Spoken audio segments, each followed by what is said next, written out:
आज की इस वीडियो में हम बीएफएस सीखने वाले हैं। बीएफएस यानी कि ब्रेथ फर्स्ट सर्च। तो बीएफएस कैसे काम करते हैं हम पहले सीख लेते हैं।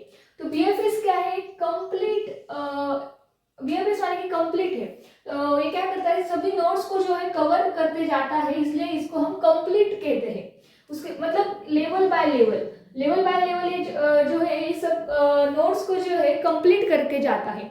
डीएफएस क्या करता है? मतलब डेप्थ फर्स्ट सर्च, वो डेप्थ में जाता है। एक एक जो है ऐसे नोट कवर नहीं करता है वो लेवल बाय लेवल, वो डायरेक्टली डेप्थ में जाता है। तो इसमें क्या होता है? वो इनकम्प्लीट होता है। लेकिन बीएफएस क्या करता है? लेवल बाय लेवल चलता है। मतलब कि ये लेवल 1 है, उसके बाद वो लेवल 2 की तरफ जाता है और लेवल 2 पूरी खत्म करता है, उसके बाद लेवल 3 और देन लेवल 4 ऐसे काम करता है बीएफएस।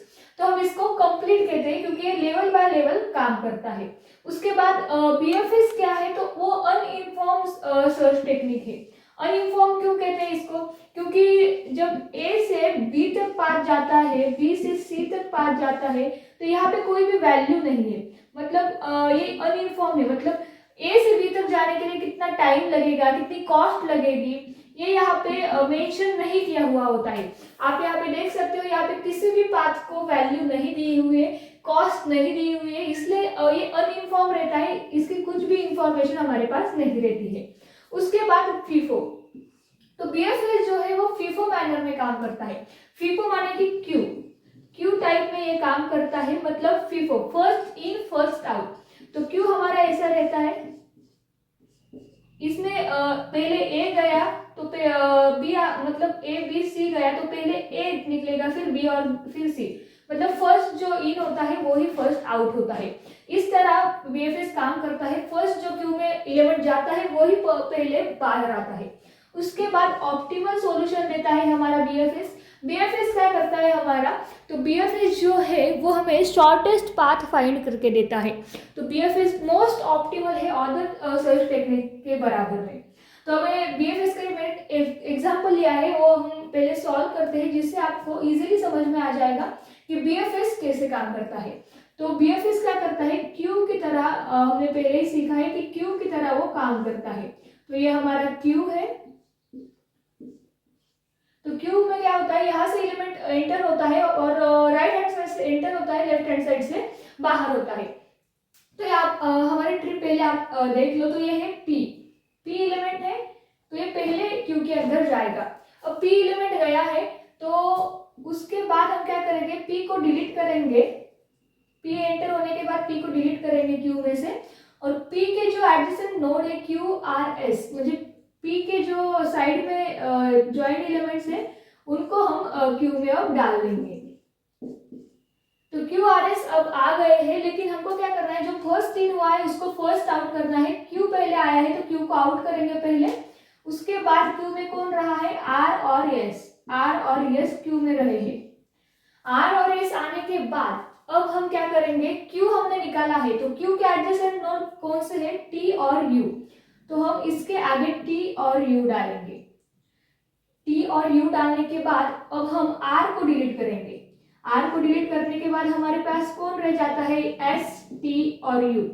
एस टी यू रहते हैं। तो हम क्या करेंगे? अब आर के एडजेसेंट कौन से नोड से? आर के एडजेसेंट हमारे नोड कौन से है? वी और डब्ल्यू। तो हम यहाँ पे वी और डब्ल्यू डाल देंगे हमारे क्यू के अंदर। उसके बाद हम क्या करेंगे? यस को डिलीट करेंगे, मतलब क्यू से बाहर निकालेंगे और यस की जगह कौन है? यहाँ पे हमारे रहेगा टी यू वी डब्ल्यू। और यस के एडजेसेंट नोड कौन से है? सिर्फ एक्स है। तो आप बोलोगे यहाँ पे कौन सा भी नोड नहीं है तो हम क्या करेंगे? तो कोई प्रॉब्लम नहीं है, हमको सिर्फ जितने भी नोड होंगे उतने एडजेसेंट उसके वो यहाँ पे डाल देने हैं। तो यस का सिर्फ एक्स था तो हमने एक्स यहाँ पे डाल दिया। अब हमारा नेक्स्ट नोड कौन सा आता है? टी। टी कैंसिल किया, हमारा यू वी डब्ल्यू एक्स रहा।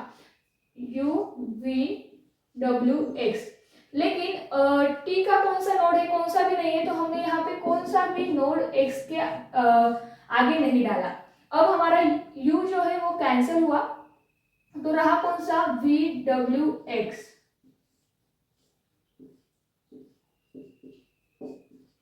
तो हमने क्या किया? अब वी डब्ल्यू एक्स रहे तो यू का जो एलिमेंट है एडजेसेंट वो कौन सा है? तो वाई है। तो y को हमने यहाँ पे डाल दिया।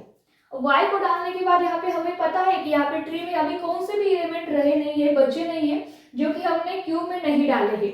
तो हम क्या करेंगे, अब v जो है उसको डिलीट करेंगे, क्यू से निकाल देंगे। अब v को कोई एडजेसेंट एलिमेंट है क्या, नहीं। उसके बाद हम w को निकाल लेंगे, w में कोई भी एडजेसेंट एलिमेंट नहीं है, x का भी नहीं है और y का भी नहीं है। तो हमारा क्यू ऐसा रहा। अब हम क्या करेंगे, फाइंड करेंगे कि हमारा ब्रीथ फर्स्ट सर्च की ऑर्डर क्या आई, मतलब बीएफएस की ऑर्डर क्या आई। तो उसकी ऑर्डर कैसे हम फाइंड करेंगे, तो मैं आपको ये बताती हूँ।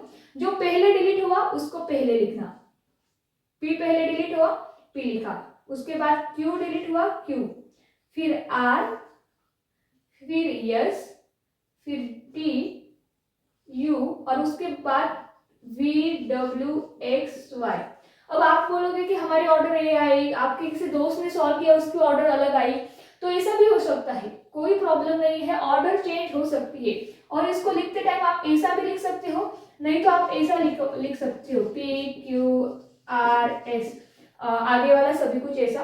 तो आप ऐसा मत लिखो, मैं आपको सजेस्ट करूंगी कि हर बार ऐसा लिखते रहो, एरो दे दो बीच में, जिससे क्या होगा, हमारा आंसर जो है बहुत अच्छा दिखेगा और एग्जामिनर को भी वो समझ में आ जाएगा।